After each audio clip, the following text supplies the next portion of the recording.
Welcome back to Toffee Blues, your source for all things Everton. I'm Ollie Hayes, joined today by Paul McAllister, and today we're going to be bringing you another rendition of the Everton rant. This time we're going to be talking about probably the most hot topic in terms of Everton Twitter at the moment and Everton social media, and a player that is massively dividing opinion in terms of the Everton fan base. It's James Garner. Massively labelled probably Everton's Marmite player. Some people absolutely love him, some people don't like him. The fan base seem massively split. So we're going to just sort of address that debate today and give our thoughts on the situation surrounding James Garner. But Paul, how are you, mate? We'll start with you regarding James Garner. What are your thoughts on him? I like James Garner personally. Now, do I think James Garner is the most important player in the Everton team? No, I don't. Will he ever be the most important player? No, probably not. Will he ever be, an England international? Will he ever be someone who these close favourite up the table are going to come and offer us 50, 60, 70 million to buy? No, probably won't be. But that's fine because Mm. you've got to remember where Everton are at the moment. Everton are not a team that are in Europe. Everton are not a team who, in the next year or two at least, are going to be challenging for cups and looking to beat the big boys regularly. With a team that's building, with a team that's in transition, and you can do a lot worse than having your likes of your James Garner. We've had a lot of midfielders over the years who I'll say it, I'll just be blunt, who couldn't lace James Garner's boots. Yeah. Now we've had some midfielders who are infinitely better than James Garner, but we've had so many players who have played in the Everton shirt who it made me sick by the end of it watching them because they were so, it's going to sound harsh, they were so unworthy of wearing the shirt. They were just so inept at what they were doing, and they were given so many chances and they failed consistently that it just felt like, where are the standards at the club? And James Garner's never a player who I've looked at where I've thought, what are you even doing out there on the pitch? You're letting everybody down. Or who scouted you and thought that you'd fit in here? You're not mentally strong enough. Mm. So James Garner's one of those players who, he reminds me a lot. Tell me if you'd agree with this. He reminds me a lot of James McCarthy, to be honest with you, where he's one of those players who's not going to get, double figure goals each season. He's not going to be getting these absolute worldy assists, at least consistently. He's got one or two this year that were really good, at least. But he's a tick over player, I call him. He's an engine room player. He's the player who does all the dirty jobs, but the real quality in the team that makes us tick is what is the player next to him. Yeah. Your James McCarthy and your Gareth Barry. You know what I 100%. mean? I was going to Your say that. Mikel Arteta and your Leon Osman. Yeah. Your who do we have in the midfield with Darren Gibson? Trying to think now. This was later year at Moyes. We had Darren Gibson and we had a midfield next to him. And when we went on that really good run of form in around 2012-ish, we signed Gibson in the January and we went on like a 20-game unbeaten run A little because bit Gibson came into before the my team and made a time, that. difference straight away. Yeah, it doesn't matter. People know what I mean.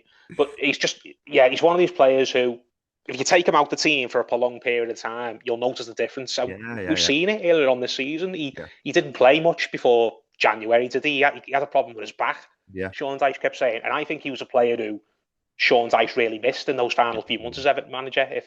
If he'd been in the team in October, November, December, I think Everton would have definitely picked up more Mm. points, and maybe Sean Dyche should still be here as the Everton manager, at least for now, because the only reason Sean Dyche left when he left was because we only had 17 points Yeah. by the end of it, and we were 1 point above the relegation zone, and everyone was just really fed up and I'm sick of not getting wins, and the manager trying to talk up performances when there was nothing to talk up. But if you sprinkle 3, 4, 5 extra points onto that run of form we were in those final, 2 months under Dyche, then that run of form wouldn't have been that bad. And I think James Garner easily could have made the difference in a lot of those games that we just couldn't seem to get the win in, or we lose weekly. Yeah, So definitely. yeah, I'm going on a little bit here, but what do you think about him? Is he a player you really like, or do you think he's someone who belongs on the bench ideally? Or But I don't think he's a player that's sort of like, he's not going to be your 9, 10 out of 10 performer every week. He's your consistent performer that'll put in a 6 or 7, maybe an 8 out of 10 from, time to time. But he does the simple things well. I always say with James Garner, I think he does the simple, quiet things well. And as you said, the player next to him is sort of the one that's going to be more progressive going forward, creating more chances. Whereas James Garner, he breaks up the play well for a start. I think a lot of that goes unnoticed a lot of times. A lot of interceptions that he makes that goes unnoticed.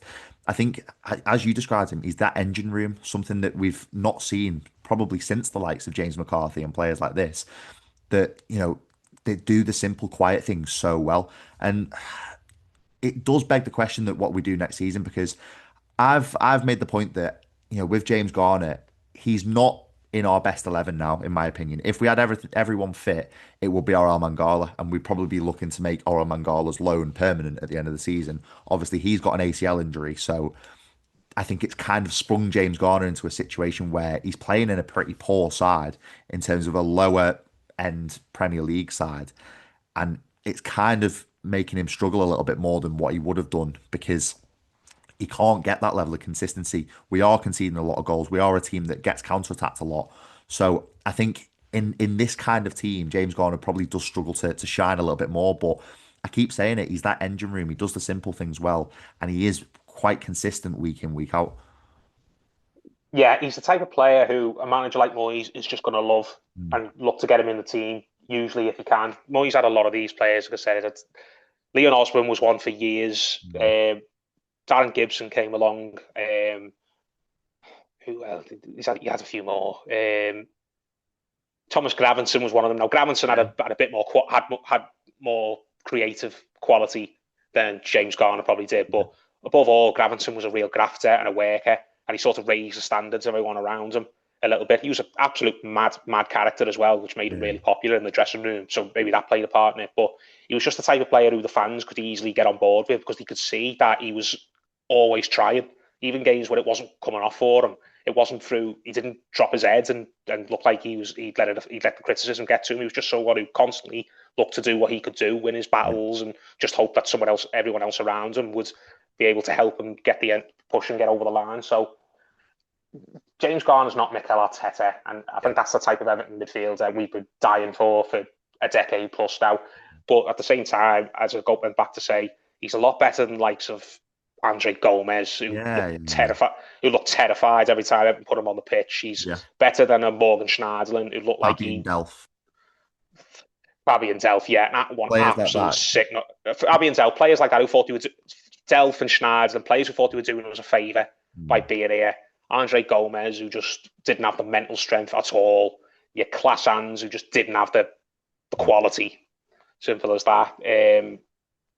There's There's, other there's examples, there's but so many players worse. there's We so could be many. here all Yeah, day, couldn't we, talking about players that yeah, are just worse. But players who, for whatever reason, just you very quickly realise they do not belong at this football yeah, club. They haven't got the mental strength. They just haven't got enough quality. They haven't got the physical attributes.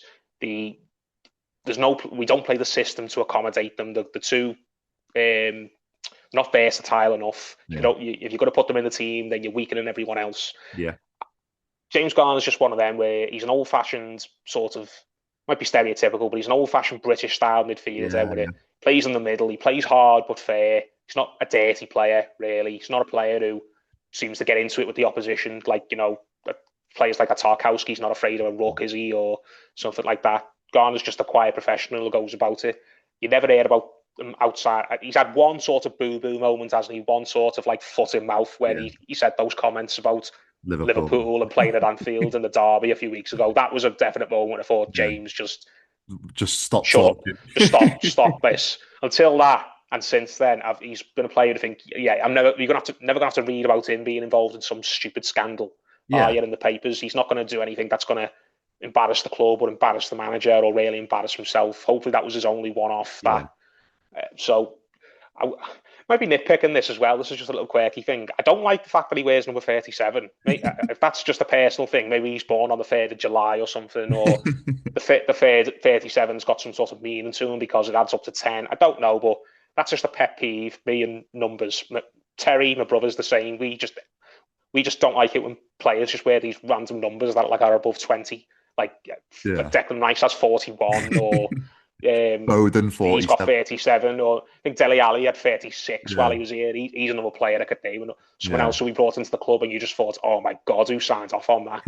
But yeah, I really wish he'd change his number, but that's just me being a bit narky. But yeah, he's a player who I could see at Everton, being at Everton for a long time. And unless Everton are a bona fide top 6 team again, like we were under Moyes the first time, then I don't really see why anyone would have a problem with us playing in our team, especially if he's not starting every single week. I know if you're going to be in the Champions League or winning cups consistently, you're probably going to need a Yeah, player yeah. of better quality, but that's just not realistic for Everton in the next Not four or where five we're years. that's not where we're going to be. But I feel like No, with James Garner, I think he's probably one. You were talking about that solid English midfielder. He's probably the last of that Fergie breed that you saw him on Saturday remonstrating with Kieran McKenna at the end of the game. Obviously, they were probably in the youth setup together at Manchester United. I think he's probably the last of that sort of dying breed of midfielder that is has played on. United Youth Academy, yeah, Yeah, with that not just what type of position they are, the sort of the the brought up a culture. certain way, and Yeah, yeah, yeah, yeah.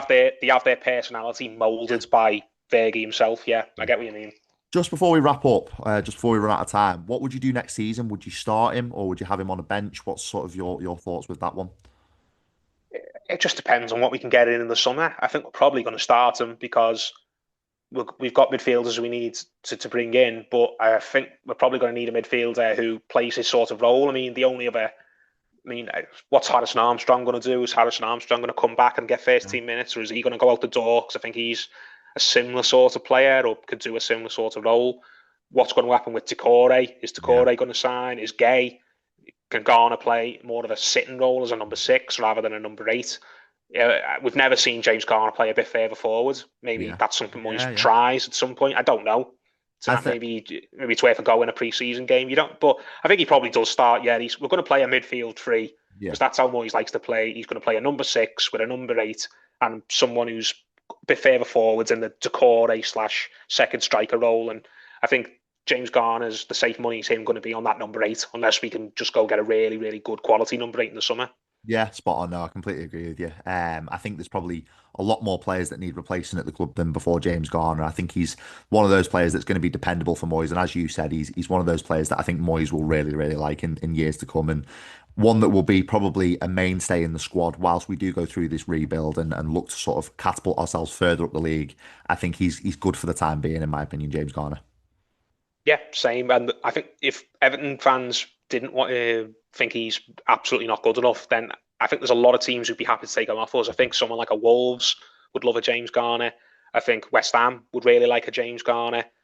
All the relegated sides, I think he'd walk into their team easily, probably want to be one of their best players in any of the relegated sides. And same goes for the three sides that are coming up next year: Leeds, Burnley, and whoever wins the playoff. He did well at Nottingham Forest as well. I know Nottingham Forest had a really good year, but I think Nottingham Forest would take him back if they could. Yeah. So yeah, I mean, yeah, I like James Garner, but I think it's important not to go over the top with James Garner. Just about all we've got time for today. Paul, thank you for your thoughts. That was good. Sure you like, comment, subscribe. Tell your thoughts in the comments about what me and Paul have been talking about. Agree with some of the stuff? Do you not agree with some of the stuff? But that is all from us today. Make sure you like, comment, subscribe, and I'll speak to you soon.